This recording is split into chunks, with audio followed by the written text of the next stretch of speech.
I'm Dr. Chavi Goldberg, and I founded CyberSem. Last week, in our retelling of the life of the Rambam, we saw him returning from Alicina to continue learning with his father and his brother, peacefully and happily. One day, as they were learning, a man quickly rushed into their home and told him that the Muslim Almohads were on their way and they had been destroying already several cities in Spain. And they pillaged the communities and gave the ultimate ultimatum: Allah or die. Allah or the sword, as they put it. This guest advised Rabbi Maimon that he should assemble his family, take whatever they can carry, and leave. Rabbi Maimon had a nanny. She was more than a nanny in their house, and her name was Batsheva.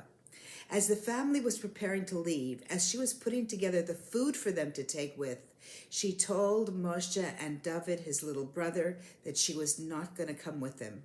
And she asked them, "What am I supposed to do when the Almohads come to our house? Am I supposed to pay lip service to Allah, or am I supposed to give my life?" And what was she supposed to do? The Rambam was born in 1135, approximately 350 years before Gerush Sfarad, the expulsion of Spain, in 1492. The issue of anusim, of people who were forced to pay lip service to a religion other than Judaism and live as Jews secretly, was already existed in the time of the Rambam. I thought when I was preparing that this was a new existence in the times of the expulsion from Spain, but such was not the case. As soon as there were peoples, wild armies that pillaged Europe, then the concept of anusim or Moranos existed. Anyway, the Rambam, since that fateful day in Cordova, the Rambam's family were constantly on the road. They were traveling, they were running from country to country. Their whole lives, the Rambam hardly had any time during his life where he could actually sit in peace and learn and write. What was their lives like? The Rambam also worked through a pandemic. It was an epidemic in those days, but it was a pandemic in the sense that that was the whole world as they knew it. So they had an epidemic, and just much like what we're going through now, and the Rambam, as being a doctor, he made his business to help as much as he could. The Rambam took a major role in protecting the family, in protecting the Jewish people's rights. The issue of anusim required additional care. Why? Because these people did love Hashem, they did love the Torah, they did want to learn, but they felt that they were not accepted by the Torah, they were not accepted by Hashem, but on the flip side, they weren't accepted by the people who they were paying lip service to. It was an awful, awful dilemma. And the Rambam worked hard to encourage them.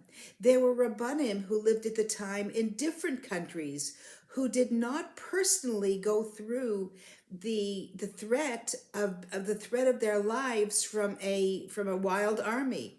And they also didn't have the issue of anusim, of people with those kinds of struggles, coming to them for support. They didn't understand it. And so the writings of these Rabbanim were less than encouraging and less than welcoming to these anusim. The Rambam, who personally experienced it, he was very supportive. Despite being constantly on the move, the Rambam continued to write. He felt that there was a great necessity for people, maybe because people were running so much and they didn't have a chance to sit and learn focused in the Gemara to find the solution to whatever quandary they were in. He decided that he was going to codify the bottom line of the entire Gemara.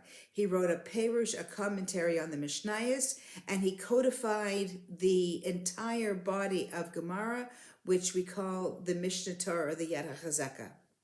More food for thought. How can we take the Rambam's attitudes dealing with adversary impact our lives today? He also faced an epidemic, just like we do. How can we be strengthened by his devotion?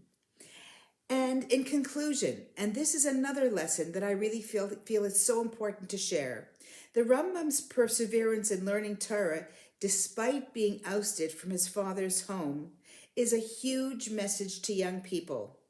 If you see something that needs changing, if you see something that a system that isn't really working well and you see it's got flaws, there's always going to be flaws, but what should your attitude be? Don't throw it out. Don't reject everything. Work from within to make it better. I think that's a huge, huge message of the Rambam.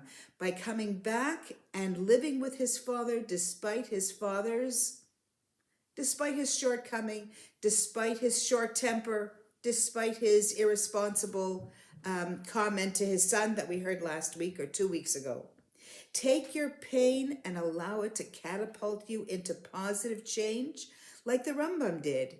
He used his pain to catapult him into finding a solution that benefits us and all future generations.